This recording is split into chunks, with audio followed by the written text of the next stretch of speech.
Jesus é bom demais. Jesus é bom demais. Acordei tão animada hoje, vou até fazer uma arrumação na casa, sabe? Tá precisando de uma limpeza, tirar poeira. Aproveitar que hoje eu tô disposta.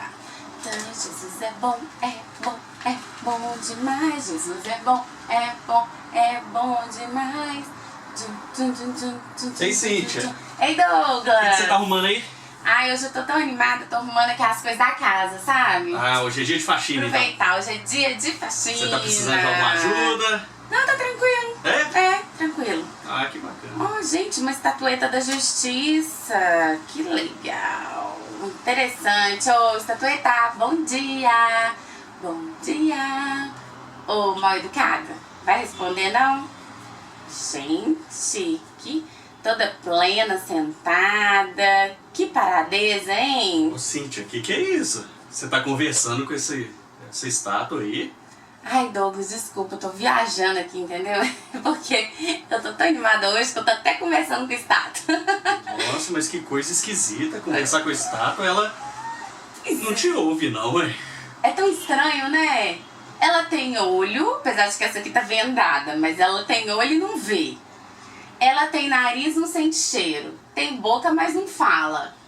Oh, tem perna, não anda. Interessante, você falando assim me fez lembrar de uma história da Bíblia. Ah, é? É. Que história? Uma história que aconteceu lá em Israel, na época de Samuel. Oh, vamos ver? Vamos lá com a gente? Vamos lá? Vambora? Bom dia, pessoal. Tudo bem com vocês? E aí, galerinha? Tudo beleza? Vocês se lembram do que a gente viu na semana passada? Ah, a gente viu que a desobediência tem consequência, não é? E qual que é a principal consequência da desobediência? É o pecado, não é, Douglas? Que nos afasta de Deus, é o nosso afastamento de Deus. Estar afastado de Deus é muito ruim. E isso me lembra até do versículo da Bíblia de hoje, que está lá no livro de Salmo, no capítulo 73, versículo 28.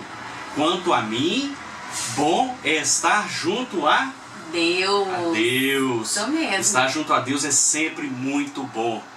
Mas o que a gente deve fazer se a gente desobedece? A gente sabe, né? O que nós devemos fazer quando a gente desobedece. Nós precisamos nos arrepender e pedir perdão pelos nossos pecados.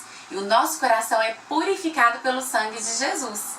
E hoje a gente vai ver uma história, na sequência da história da semana passada, que demonstra isso, a importância de se arrepender e confessar os nossos pecados a Deus. Vamos lá? Vamos. Então, quem se lembra da semana passada? O que aconteceu com a Arca de Deus? Bom, a gente viu que teve uma batalha entre os filisteus e o povo de Israel. E o povo de Israel perdeu, né? Porque eles desobedeceram a Deus, levaram a arca para a batalha sem consultar a Deus. E os filisteus que ganharam a batalha levaram a arca junto com eles para a terra deles. Isso mesmo, exatamente. E vocês sabem o que aconteceu? Os filisteus, eles não tinham o Deus de Israel como o Deus verdadeiro. É verdade. Eles pegaram essa arca do Deus de Israel e colocaram num templo do Deus dele. É verdade. E sabe qual é o nome dessa cidade? Para a qual os filisteus levaram a Arca da Aliança? Era Astarote. E lá tinha o templo do rei Dagon. Isso.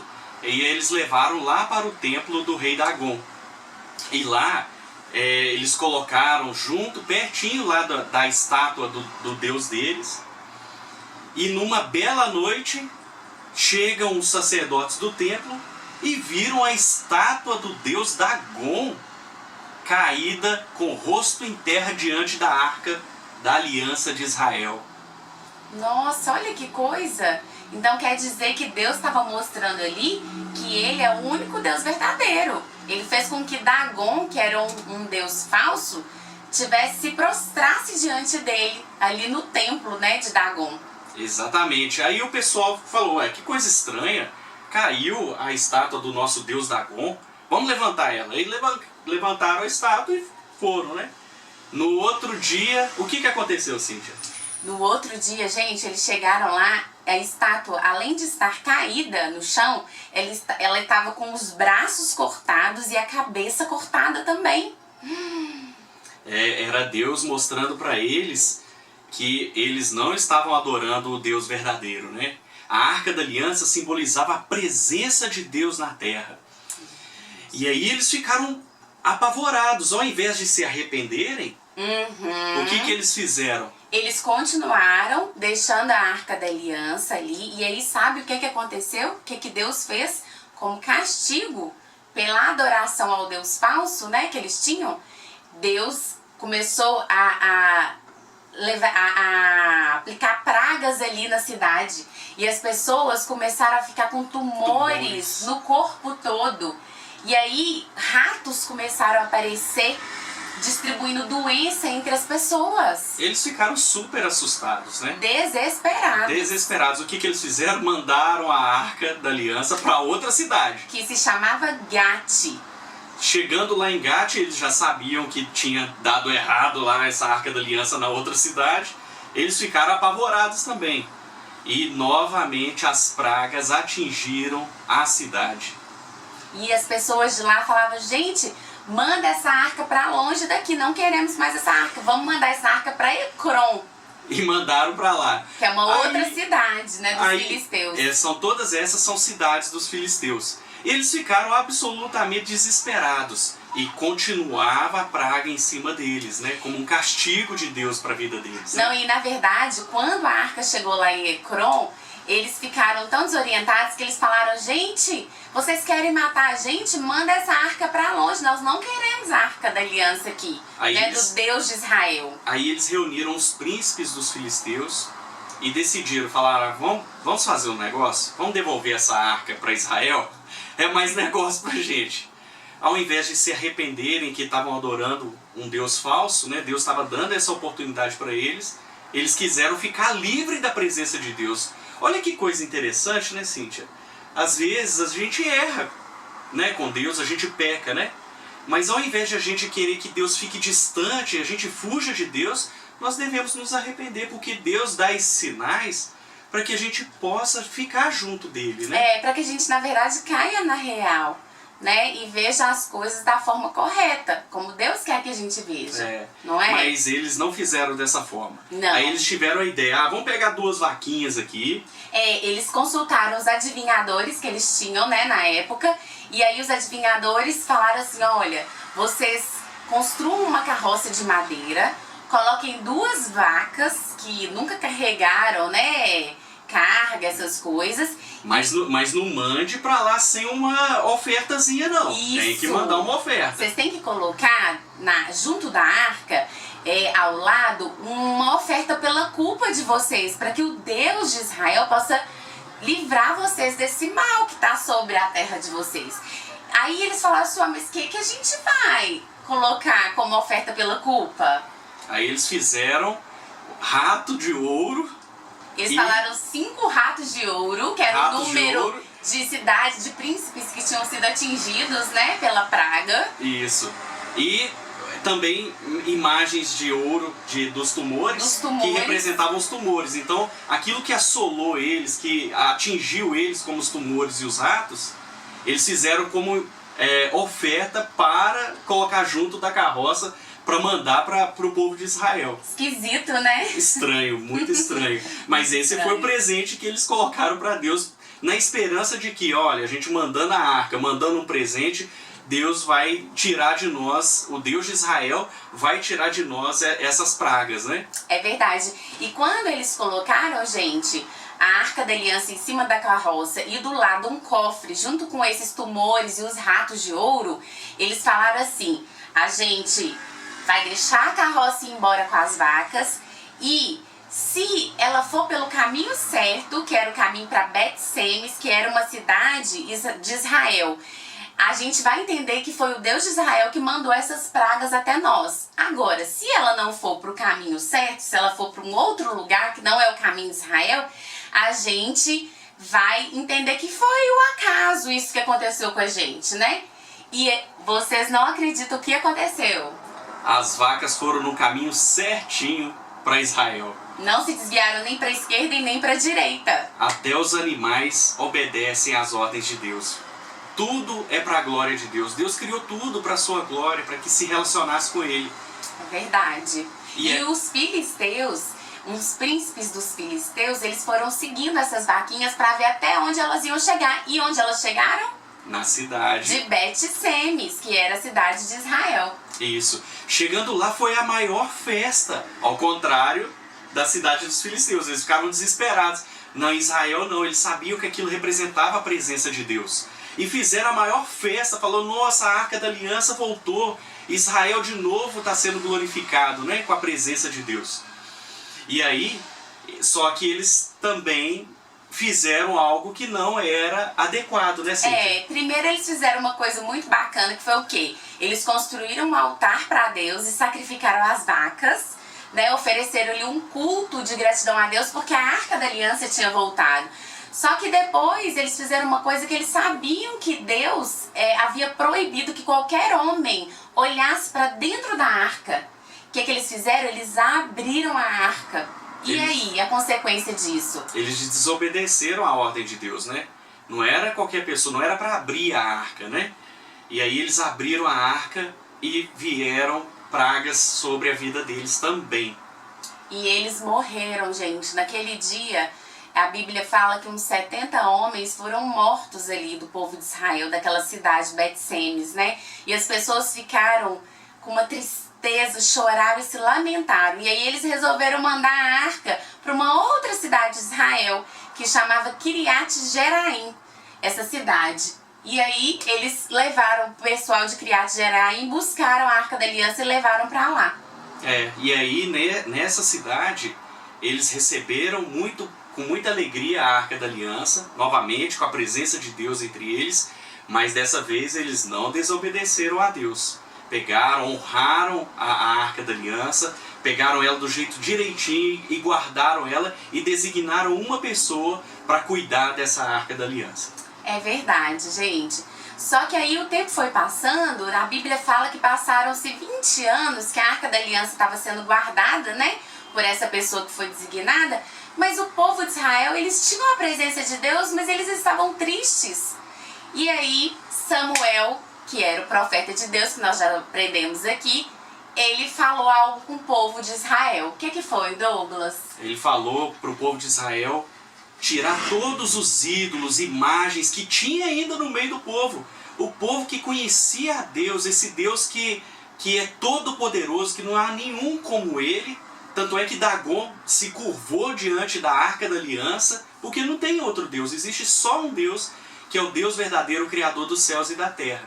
E era para as pessoas tirarem todas as imagens de escultura, jogarem fora e começarem a adorar o único Deus verdadeiro. É verdade, gente, olha só, não era só os filisteus então que estavam adorando deuses falsos, não. O povo de Deus também caiu nesse pecado de adorar deuses falsos. Então eles estavam com estatuetas dentro de casa. E aí Samuel falou, tirem isso do meio de vocês. Eles jogaram fora todas as estátuas, tudo aquilo que representava deuses falsos. E eles se voltaram para Deus, se arrependeram do pecado deles, não é, Douglas? Exatamente. Diferentemente dos filisteus, eles se arrependeram dos pecados deles. E o interessante é que nessa mesma época, os filisteus se levantaram contra Israel de novo. Vocês lembram que lá atrás, os filisteus se armaram contra Israel e Israel foi derrotado por causa da desobediência? Agora, Israel se arrependeu dos seus pecados, destruiu todas as imagens de escultura e os filisteus novamente levantaram para guerrearem contra Israel. E o que aconteceu, Cíntia? Bom, dessa vez o povo pediu para Samuel, Samuel intercede por nós diante de Deus, né? E aí Samuel ficou pedindo, Deus dá vitória para o seu povo. E como o povo tinha se arrependido, né, diante do Senhor, Deus deu a vitória para o povo de Israel. E os filisteus foram derrotados nessa batalha. E foi muito interessante essa batalha, porque Deus mandou uns trovões, fez uma coisa assim extraordinária, que os filisteus morreram de medo e saíram fugidos. E o povo de Israel correu atrás deles e derrotou todos eles. Nossa. Olha só, que coisa, né? A desobediência tem consequência. É verdade. E a obediência tem consequência também. É verdade. E aí, gente, Samuel, ele colocou uma pedra, ele consagrou uma pedra lá ao Senhor que eles acharam, e no local onde foi a batalha, eles fincaram essa pedra, e Samuel disse aquele versículo tão conhecido da Bíblia: até aqui nos ajudou o Senhor. Olha só que maravilha, né? Então, olha só, nessa lição de hoje nós aprendemos duas coisas muito importantes. A primeira é que só existe um Deus verdadeiro, que é o Criador de todas as coisas, a quem nós devemos toda a nossa adoração. E a segunda coisa é que nós devemos arrepender dos nossos pecados, porque em Deus nós encontramos perdão. Amém? Amém! E como que é o nosso versículo? O nosso versículo: quanto a mim, bom é estar junto a Deus. Queridos, olha, hoje não se esqueçam que vocês têm que fazer a lição de número 13 aí na apostila de atividades de vocês. Combinado? Um beijo grande e até a próxima. Tchau. Tchau. Bom dia, crianças! Que dia lindo que Deus fez! Vamos cantar e agradecer por esse dia lindo que Deus criou?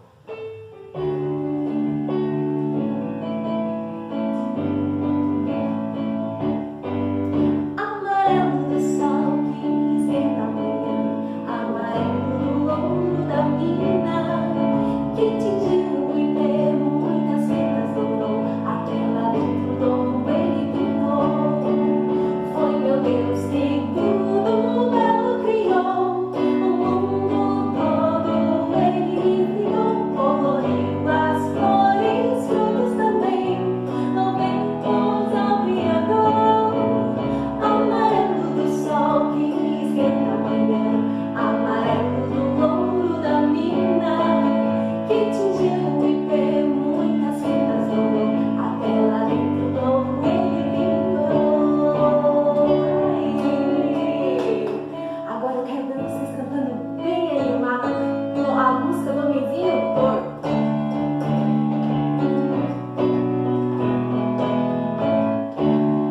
Havia um homenzinho torto, morava numa casa torta, andava no caminho torto, sua vida era torta. Um dia o homenzinho torto a vida encontrou, e tudo que era torto Jesus endireitou. Havia um homenzinho torto, morava numa casa torta, andava no caminho torto, sua vida era torta.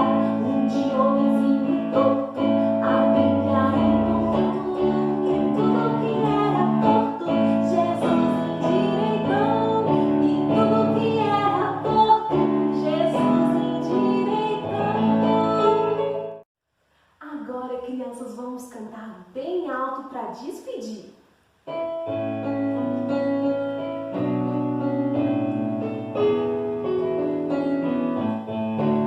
Meu barco é pequeno e grande é o mar, Jesus segurando. Ele é o meu piloto e tudo vai bem na viagem pra Jerusalém. Meu barco sem Cristo ao céu não irá, nas águas afundará. Mas quando Jesus